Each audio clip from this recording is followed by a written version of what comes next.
안녕하세요, 리본카 전유민입니다. 지금 저는 리본카 일산 지점에 나와 있어요. 오늘은 어떤 걸 해볼 거냐면, 지난번에 저희가 그랜저, GN7, IG 이 두 가지 차량들이 어느 정도의 가격대를 가지고 있는지 이런 것들을 한번 보여드렸었잖아요. 그래서 오늘은 그랜저의 형제 차량이라고 할 수 있는 K8, K7의 근황이 어느 정도로 잡혀 있는지 그런 것들을 한번 보여드리려고 해요. 여러분들이 만약에 K8을 구매하거나 K7을 구매할 때 대략 어느 정도의 가격대가 가성비가 있는 건지, 그리고 어떤 트림의 어떤 옵션들을 골라야 정말 가성비 있게 구입할 수 있는지 이런 것들을 한번 알려드려 보도록 할게요.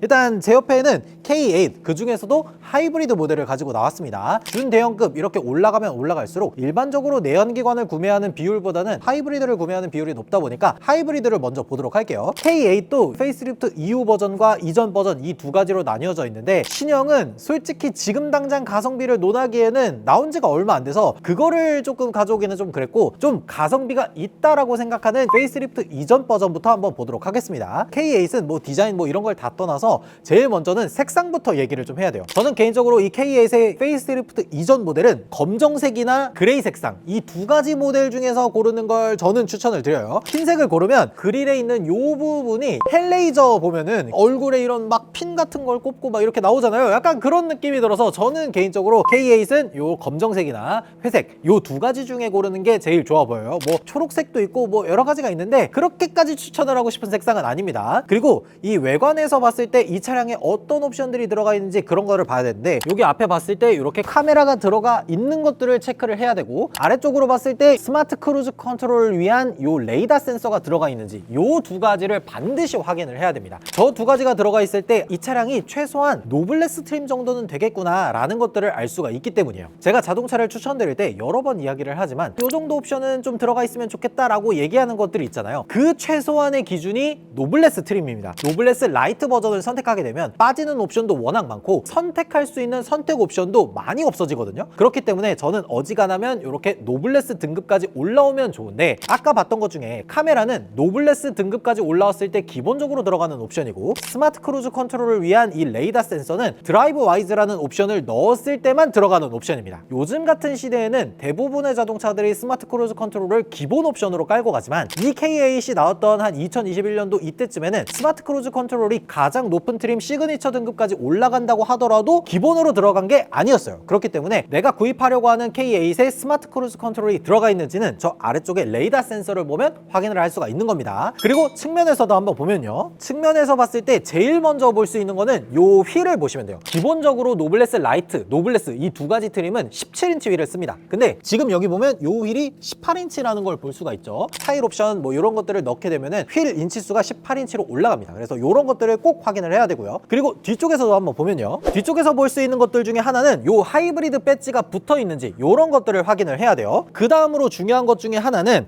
뒤쪽에 여기 이렇게 딱 눌렀을 때 트렁크가 자동으로 열리죠. 자동으로 열리니까 전동 트렁크가 들어갔다 라고 생각하시면 안 됩니다. 전동 트렁크 안 들어가 있어요. 현대기아에서 부르는 트렁크의 정식 명칭이 두 가지가 있는데, 그냥 스마트 트렁크가 있고 스마트 파워 트렁크가 있어요. 그래서 이 두 가지를 구분을 하셔야 되는데, 스마트 트렁크는 내가 버튼만 딱 눌렀을 때 자동으로 올라가는 기능이 들어가 있다라는 거고, 전동식 파워 트렁크 요 단어가 들어가 있어야 우리가 흔히 아는 그 전동 트렁크가 들어가 있다라고 아시면 됩니다. 제가 아까 말했다시피 이 차량은 노블레스 등급이거든요. 근데 노블레스 등급까지만 하더라도 전동 트렁크가 기본 옵션이 아니에요. 프리미엄이라는 70만 원짜리 옵션이 있거든요. 그 프리미엄을 선택했을 때 전동 트렁크가 들어가니까, 만약에 여러분들이 노블레스를 구매하셨다 그러면은 프리미엄 옵션이 들어가 있는지 그런 것들을 확인을 해야 되고, 요 윗등급으로 시그니처 등급을 선택하게 되면 전동 트렁크가 거기서부터는 기본으로 들어갑니다. 그렇기 때문에 내가 구매하고자 하는 자동차가 어떤 트림인지 어떤 옵션이 들어가 있는지 이런 것들을 반드시 잘 알고 계셔야 돼요. 그리고 제가 노블레스 등급부터 선택을 하는 게 좋아요 라고 얘기했던 것 중에 대부분의 옵션은 실내에 있거든요.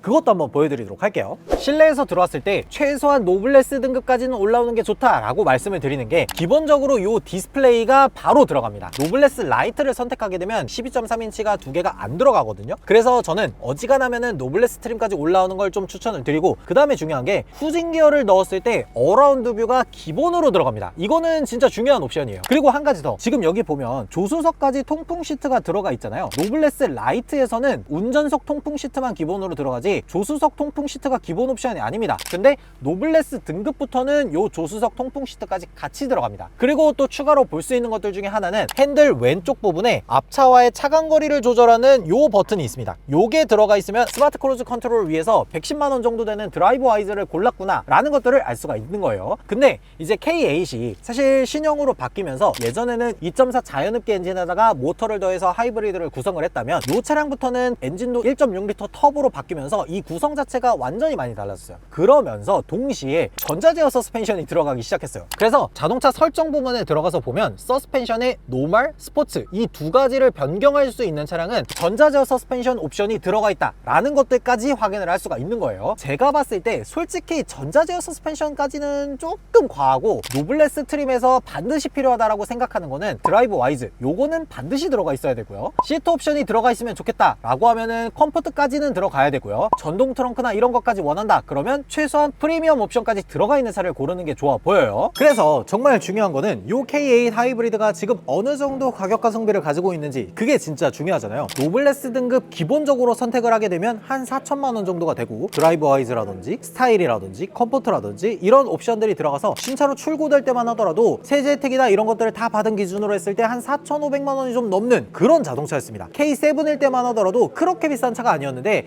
이게 풀 체인지를 한번 하면서 여러 가지 기능도 추가되고 새로운 파워트레인 들어가고 거기에다가 하이브리드까지 들어가다 보니까 아무래도 가격 자체가 꽤 많이 높아졌었습니다. 그런 자동차가 지금 시간이 한 4, 5년 정도 지나고 주행거리도 한 7, 8만 이렇게 넘어가다 보니까 지금 현재 가격이 한 2천만 원 중반대 정도까지 내려왔어요. 근데 사실 얘 같은 경우에는 사고가 어느 정도 있어서 2천만 원 중반대지, 사고도 별로 없고 그런 애를 원한다 라고 하면은 보통 2천만 원 중후반대까지 올라갑니다. 제가 지난번에 보여드리면서 큐그랜저 하이브리드 트림 중에서 프리미엄 초이스 등급 정도를 고르게 되면 한 2천만 원 중반 정도가 된다 라고 말씀을 드렸잖아요. 그 큐그랜저가 노블레스랑 같이 중간 등급까지 올라가게 되면 한 2천만 원 중후반 정도를 합니다. 그러니까 그랜저 같은 경우에는 풀 체인지 이전 모델의 2.4 자연흡기 엔진이 2천만 원 중후반이고, K8 같은 경우에는 3세대 플랫폼으로 넘어오면서 1.6L 터보 하이브리드가 들어간 게 2천만 원 중후반, 거의 비슷한 가격이라는 거예요. 이런 것들을 보면 내가 어떠한 차를 골라야 되는지 느낌이 좀 오죠. 한 세대 이전 플랫폼을 사용하고 있고 거기에다가 2.4 자연흡기 하이브리드 엔진을 사용하고 있어도 그랜저이기만 하면 돼 라고 얘기를 하시는 분들도 있을 거고, 나는 그냥 준대형 하이브리드 세단에다가 새로운 플랫폼이 들어가면 훨씬 더 좋고 거기에다가 1.6L 터보 엔진이 들어가 있으니까 세금이라든지 이런 여러 가지 면에서 훨씬 더 좋지 않을까 라고 생각하는 분들이라면 풀 체인지가 된 K8을 고르는 게 좋아 보인다 라는 것들을 좀 얘기를 드려볼 수 있을 것 같아요. 다음은 K8 중에서도 자연흡기 가솔린을 한번 보도록 할게요. K8 자연흡기 가솔린은 사실 기존 버전 대비해서 변화된 점이 좀 많죠. 기존에는 2.4 자연흡기 가솔린을 사용을 했다면 신형으로 넘어오면서 2.5 자연흡기 가솔린으로 변화했어요. 파워트레인 자체에서 마력수라든지 이런 것들이 좀 늘어났기 때문에 개인적으로 2.5 스마트 스트림 엔진이 들어간 게 조금 더 괜찮지 않나? 그런 생각을 하게 되더라고요. 옵션이라든지 이런 것들은 노블레스 하이브리드를 보면서 자세하게 말씀을 드렸잖아요. 이번에는 그런 거 말고 자연흡기 가솔린에만 있는 옵션들을 조금 얘기해 드려 보도록 할게요. 기본적으로 제 옆에 있는 차는 2.5 자연흡기 노블레스 트림입니다. 하이브리드랑 자연흡기 가솔린의 가장 큰 차이점 중에 하나는 2열에 통풍 시트가 들어간다는 거예요. 이 통풍 시트가 컴포트라는 110만 원짜리 옵션을 넣어야 되는데 하이브리드에서는 컴포트라는 옵션이 70만 원이거든요. 2열에 통풍 시트가 들어가지 않기 때문에 70만 원인 거고, 자연흡기 가솔린에서는 110만 원이기 때문에 뒷좌석에 통풍 시트까지 들어가는 거예요. 하이브리드 같은 경우에는 2열 좌석 하단부에 배터리가 들어가기 때문에 통풍 시트를 넣을 수가 없었고, 자연흡기 가솔린 같은 경우에는 이 뒷좌석에 통풍 시트를 넣을 수 있는 충분한 공간이 되기 때문에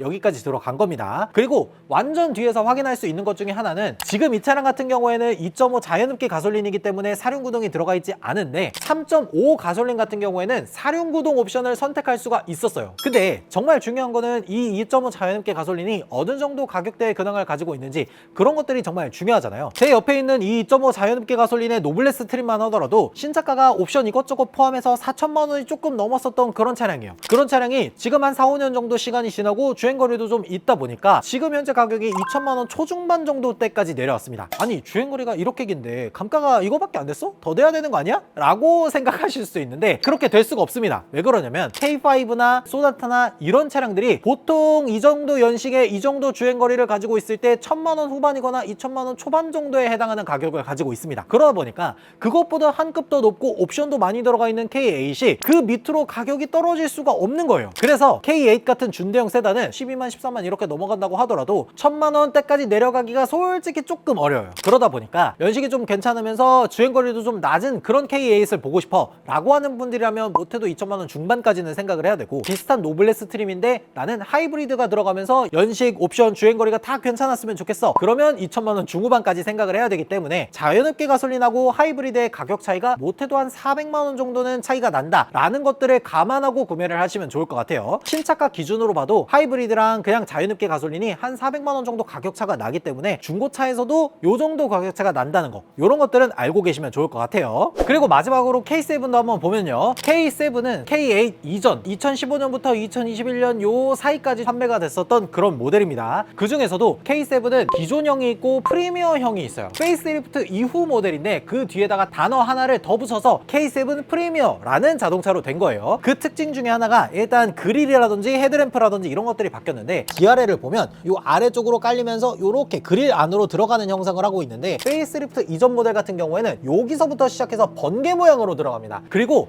이 K7 같은 경우에는 사실 뭐 대단히 옵션 사양이 좋다거나 뭐 그런 것들보다는 가성비가 진짜 좋다라는 생각을 하게 되는데, 기본적으로 들어가야 되는 필수 옵션들이 있기는 합니다. 가운데에 보면 이런 식으로 레이더 센서가 들어가 있어요. 요게 들어가 있어야 HDA1 스마트 크루즈 컨트롤이 들어갔다라는 것들을 알 수가 있고, 바로 위에 봤을 때 앞쪽으로 카메라가 들어가 있으면 어라운드 뷰가 들어가 있는 겁니다. 이런 옵션들이 생각보다 가성비가 되게 좋기 때문에 완전 가성비 있게 사겠다라고 하면은 요 K7 프리미어가 좋아 보이는데, 이것도 이제 약간 갈리는 이유가 뭐냐면, 이때 당시만 하더라도 하이브리드가 있기는 했는데 막 엄청나게 인기 있거나 그러는 건 아니었어요. 그러다 보니까 보통은 2.4 자연흡기 가솔린이냐 3.0이냐 이 두 가지 중에서 선택을 했었는데, 제 옆에 있는 차만 하더라도 3.0 자연흡기 가솔린이거든요. V6 자연흡기 가솔린을 사용하다 보니까 출력이라든지 이런 것들은 다 좋은데, 이제 연비가 조금 심해. 감성을 올리는 만큼 유지비도 같이 늘어난다 라고 봐주시면 되고, 제일 중요한 거는 이 K7 프리미어가 지금 어느 정도 가격대를 가지고 있냐, 그게 진짜 중요하잖아요. K7 프리미어가 2.4 자연흡기 가솔린 노블레스 트림 기준으로 했을 때 신차가가 보통 한 3천만 원 초반에서 3천만 원 중반 요 정도가 되거든요. 그런 차량들이 지금 한 1,000만 원 중반대까지 내려옵니다. 3.0이다 라고 하면 여기에다가 선택 옵션이라든지 이런 것들까지 덧붙이다 보니까 보통 신차 출고가가 3천만 원 중후반 요 정도까지 올라가거든요. 그런 차량들이라고 했을 때 지금 현재가가 한 1,000만 원 중후반까지 올라갑니다. 2.4랑 3.0이 생각보다 가격차가 엄청나게 많지는 않다 보니까 내가 V6를 선택할 건지 아니면 UGB를 선택할 건지 이 두 가지 중에서 고르면 될 것 같아요. 근데 개인적으로